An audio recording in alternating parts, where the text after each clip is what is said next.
Welcome to Pennsylvania Newsmakers. Thanks for joining us here today. I'm Gene Barr, your guest host. Today we're going to be talking with a member of the state Senate and a representative of the Pennsylvania Medical Society, and that all starts after these messages.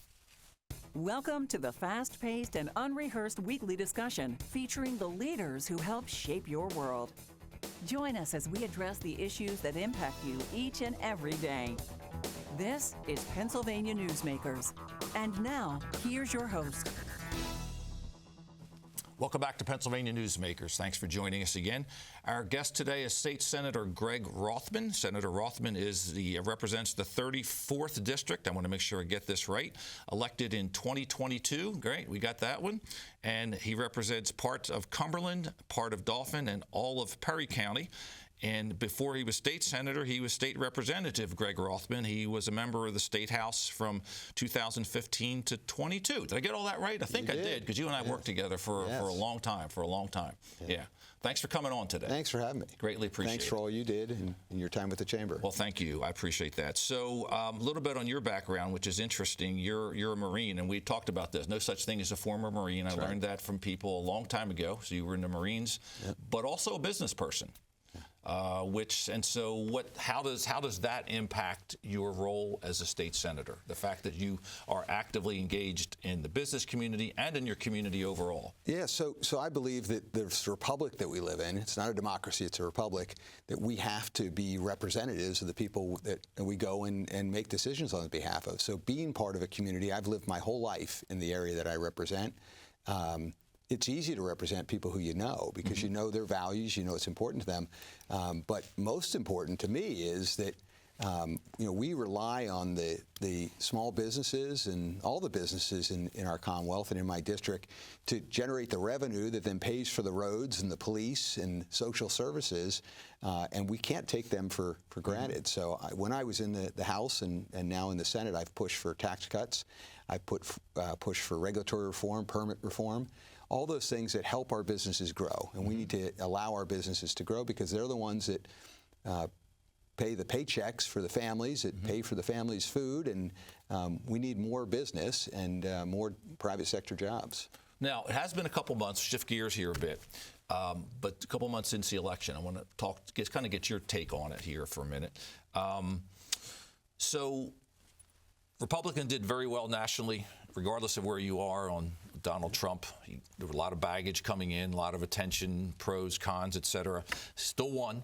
Also, the Republicans took one of the U.S. Senate seats here in Pennsylvania, defeating incumbent huge victory for David Bob Casey. Yeah. All three row offices, treasurer, historic, auditor general, attorney general, but yet the State House and the State Senate are largely unchanged. The numbers are basically the same. So there seems to be a little bit of a disparate impact there. Can you talk a little bit about that? So first of all, I won 7 consecutive contested elections in 7 years between the House and the Senate. And yet this election was the best election of my life. Okay.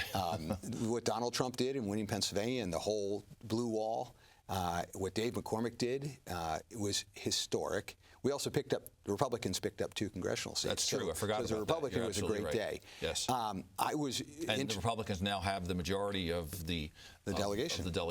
Yeah. I was involved in the Senate campaigns in trying to pick up seats there. We actually, we lost one, won one. The one we won is amazing. Joe Picozzi out of Northeast Philadelphia knocked on 70,000 doors.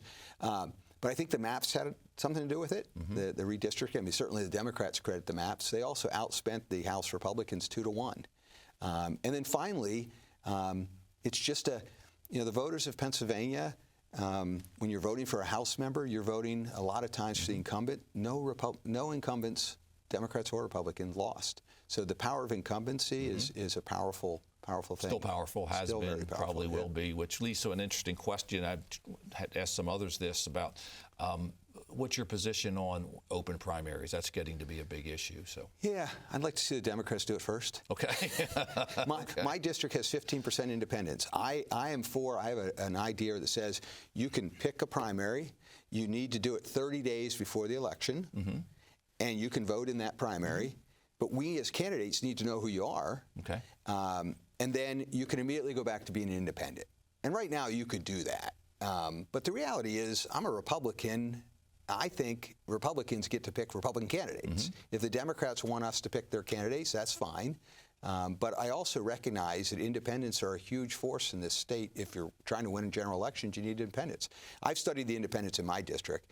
I've got 15%. About a third of them are state employees. And they don't want to be recognized with one party or another because it could affect their job. A third of them are military, whether active duty or National Guard or retired. And I was a Marine during my 10 years. 8 of them, Bill Clinton was my commander-in-chief. Got it. And the third of them are just another party. Yeah. We'll continue on that when we come back. Going to take a little break here and come back after these messages. This broadcast of Pennsylvania Newsmakers is presented by the Pennsylvania Chamber of Business and Industry, the statewide voice of business, and by the Pennsylvania State Education Association, bringing the power of a great education to our schools, our students, and our communities.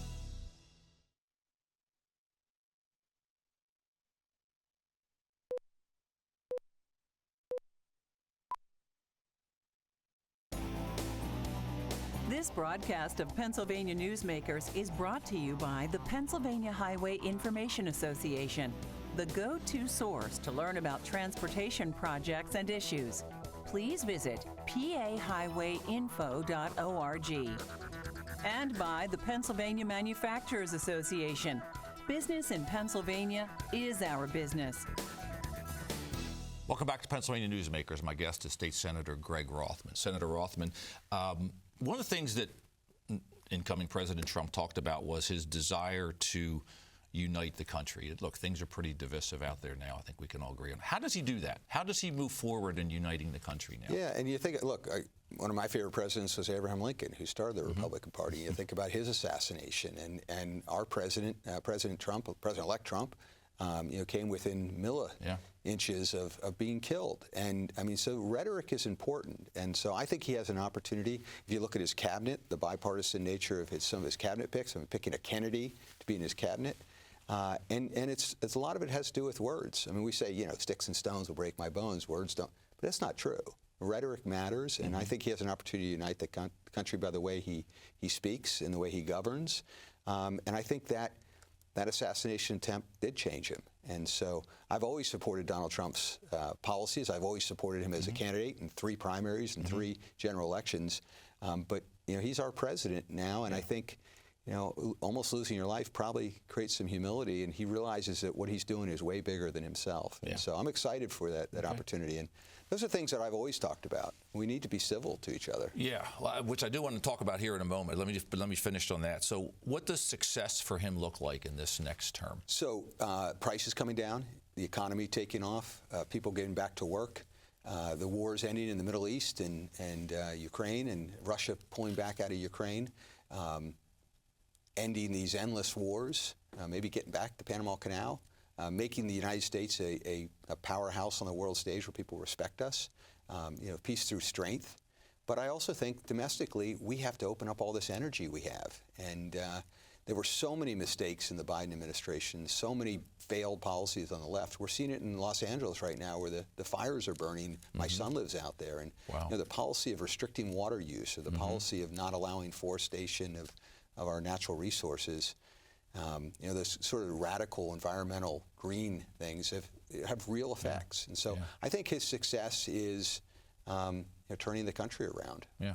So you talked a bit about civility. I'm going to touch on that. I know there was a former state representative from Philadelphia, Steve Kinsey, and the two of you kind of developed this cooperative relationship that I recall, and that in which you said, hey, let's kind of put some of this other stuff aside and figure out what we can work on together. How did that come about, and what do you think you accomplished as part of that? And keep in mind, we had complete opposite voting records and never compromised on our principles. But someone said to me the other day, oh, you talk to that Democratic senator, I said, I don't talk to him because he's a senator. Right. I talk to him because we're human beings.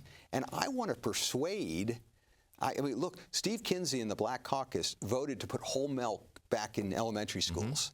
That was an initiative of Mrs. Obama to get rid of whole milk that the dairy farmers in Pennsylvania that I represent realized was a bad decision. Well, he got, by taking him to meet with some dairy farmers, And I joked that he didn't say, chocolate milk comes from brown cows. But Steve wanted to bring Representative Kinsey, who's still one of my favorite people, wanted to bring people from his district, especially students, to meet with farmers and to find out where our food comes from. If we don't talk to each other, I can't persuade you, and I think my issues are correct. But I also want to listen to you because I may not be right all the time. So people are cynical about government because of the way government treats them, but they're cynical about politics because of the way that candidates treat each other and elected officials treat each other. So I'll never stop being who I am, which is I want to be kind to everybody. And we may not agree, but you're a Pennsylvanian or you're an American or you're a member of the human race. I'm going to be kind to you, and that's my faith. I mean, I'm taught to love my neighbors and my enemies. So. Well, hey, thank you for your comments. Thank you for coming on here. Greatly appreciate it, and I hope to get you on again. Thank you. Okay, when we come back after these messages, we're going to talk to a representative from the Pennsylvania Medical Society. Back in a few moments. This broadcast of Pennsylvania Newsmakers is brought to you by Cross-State Credit Union Association. Credit unions, where people are worth more than money. To find a credit union that is right for you, go to ibelong.org. And by the Energy Association of Pennsylvania, Pennsylvania's energy information source.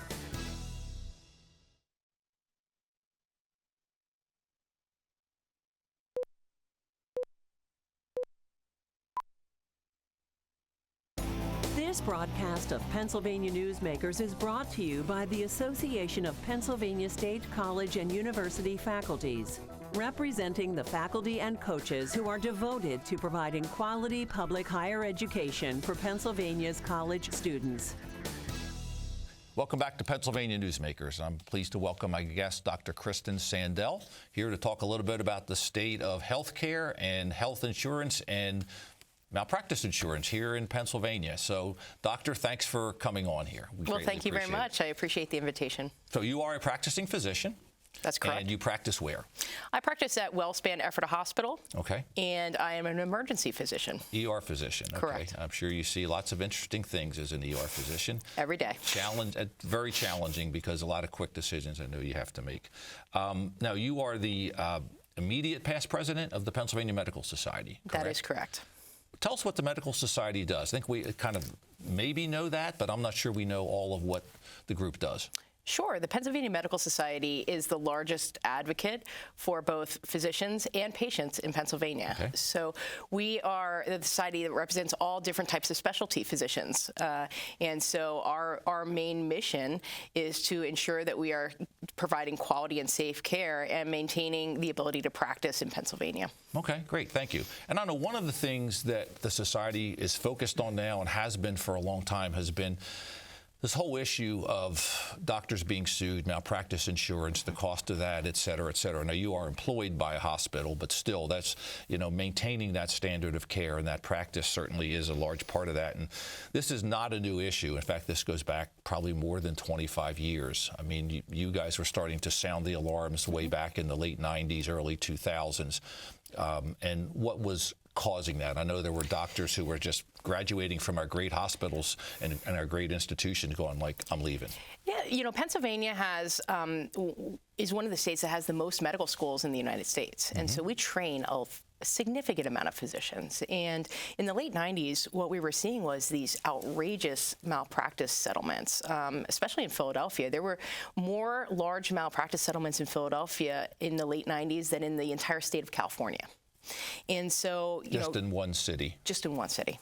And so, the governor at the time, Governor Rendell, and the legislator recognized that there were issues with this, worked with the Pennsylvania Medical Society and other stakeholders, and we were able to do some malpractice reform at that time. And so in the early 2000s, we saw some reform against some of these wild verdicts, and we also saw some issues as far as change in venue. So change of venue means that if a case, a malpractice issue happened in a certain county, that would be litigated in that county.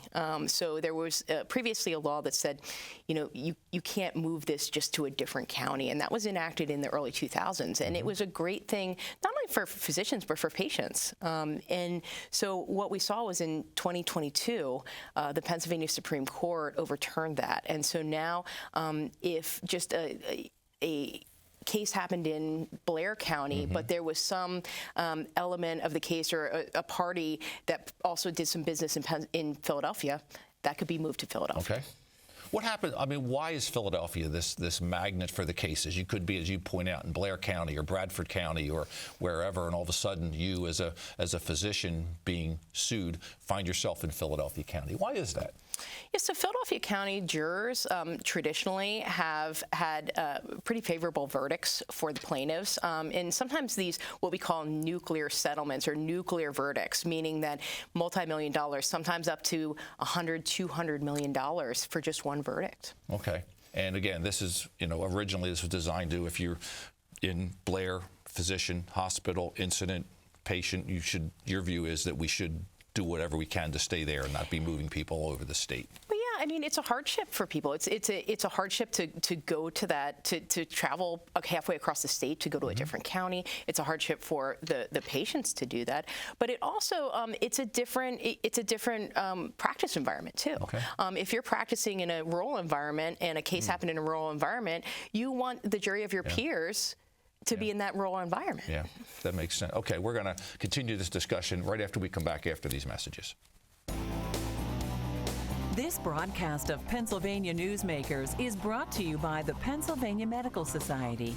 Inspired physicians committed to the good health of Pennsylvanians and the advancement of the practice of medicine.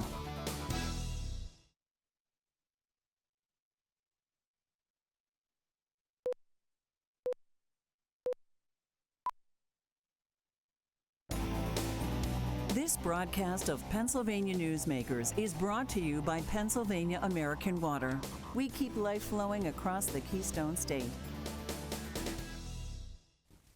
Welcome back to Pennsylvania Newsmakers. My guest today is Dr. Kristen Sandel, representing the Pennsylvania Medical Society. So, Doctor, thanks again for coming on. So you had mentioned that we're talking about all these reforms that were done, hopefully to keep healthcare stable in Pennsylvania, keep our doctors here. We're training them and found for years they were leaving. But unfortunately, you're seeing some of the reforms done 20 plus years ago start to change again. And this is being done not by the legislature, but in your view, by the courts. Yeah, that's correct. And so, we did see these changes with the courts. Certainly, we always advocate for not only our physicians or our patients via the legislature as well, to ensure that, we can keep those insurance premiums down for physicians and also keep them out of the courtroom and in the patient care rooms. Yeah, exactly. And when you did these reforms, I know that you had allies. I know the business community was greatly concerned too about this increase because, look, if the doctors are paying more for their malpractice insurance or hospitals are, and you're getting these verdicts, and that's going to have an adverse impact on those businesses who pay health care for their employees, correct? Exactly. It's a trickle-down effect. Yeah. So, when you have higher premiums for physicians, that increases the cost of medical care. That increased cost of medical care will filter to the insurance companies, and then the insurance companies will increase the premiums, which many times, are then go to the employer, and then either the benefits for those employees will be sacrificed, or the prices of the products that they're making or the services that they provide will go up. Yeah, we have focused on the impact on doctors, but in reality, there's a tremendous impact on the patients themselves and the ability to give health care. How does that work? I mean, what are patients seeing? Are some of the problems in getting in to see a physician? How much of that might be related to this? Sure. And we talked about it. Physicians are leaving Pennsylvania because of issues like this. Are we still finding that even after? Correct. Really? Yeah, and it's happening now. We're seeing that, residents that are trained in Pennsylvania are leaving. Medical students that are trained in Pennsylvania don't want to practice even as residents because they're getting sued as a resident. Wow. And so we see that. And once we see those physicians start to leave, especially in those, highly litigated specialties such as OBGYN, neurosurgery, orthopedic surgery, in my case, emergency medicine, those physicians are leaving, and that's creating an access of care issue for patients. So there's a void of physicians in certain areas, and I'm even worried about Philadelphia. How long can we see babies continue to be delivered in Philadelphia if there are these extreme verdicts that physicians just don't want to practice there? I know a few years ago there was a situation where you had a difficult time finding a facility where you could deliver. I think 2 or 3 had closed within a relatively short period of time. Is that still an issue down there? Do you still have to perhaps go a long way to find that? Yeah, so we are still seeing OBGYN labor and delivery departments close their doors because they just can't keep up with the financial ability to keep those doors open. And so we are seeing that. We are seeing consolidation of some of those places, and that's giving patients less of a choice. The other thing that we're seeing is that if there was an issue and there was a complication with some type of surgery or some type of patient, it's very difficult for them to seek a second opinion because that second doctor doesn't want to get involved with a complication. And so, again, that leaves patients scrambling to figure out who is going to care for them and how are they going to get their issue resolved. And they don't have all the information they need sometimes to make that decision without the second opinion, so that's difficult. Correct. And also, I've heard this from others too, that there are issues with a lot of specialties, certain high-risk specialties, neurosurgery, spine surgery, things that are very complicated, very technical, that we're having trouble with those specialties as well. Is that a fact? It is, and it's hard for when medical students are trying to choose what practice they're going to go in. Malpractice is certainly one of those factors, and they are looking at that. So they're looking at, you would hope that they would do something they love, because if you are doing something you love, you're going to stay in that profession for a long period of time. But if you have to make your choices of your profession just based on what kind of practice environment I'm going to be in and how liable am I going to be for the care that I'm delivering? No, you're not saying, let's make this clear, you're not saying that, hey, if there's a mistake, and look, everybody in the world makes mistakes. It happens. In the case, and you would know this better than anybody else in ER, you're making a split-second decision when somebody comes in, a gunshot or whatever. We're not saying, the heck with that. What is the appropriate way to deal with this? I mean, I know we none of us like these nuclear verdicts, but what is the right way to deal, or what's the medical society's position on how we deal with those mistakes that unfortunately do happen? And so, as you mentioned, there are mistakes in every profession, and that's why we have liability insurance, because we want to make sure that the patient is protected. Right. So if something happens, an untoward event during that medical care, that the patient does have the ability to, to litigate that if it's appropriate. And so I think that's key. And the key is it appropriate? And there are other states that have, panels that look at, is this lawsuit, something that has merit, and you need a certificate of merit in Pennsylvania to bring those suits there. But we want to make sure that we are still able to deliver care without worrying about the frivolous lawsuits that are brought in. And so we definitely think that patients need to continue to have a right to get safe and quality care, and a venue that they're able to to litigate that if needed. And I'm sure the medical society is going to continue to work on this, and we look forward to having you back on to talk about it. So thank you for being on with us. Thank you for watching PA Newsmakers. We look forward to seeing you next week. Thank you.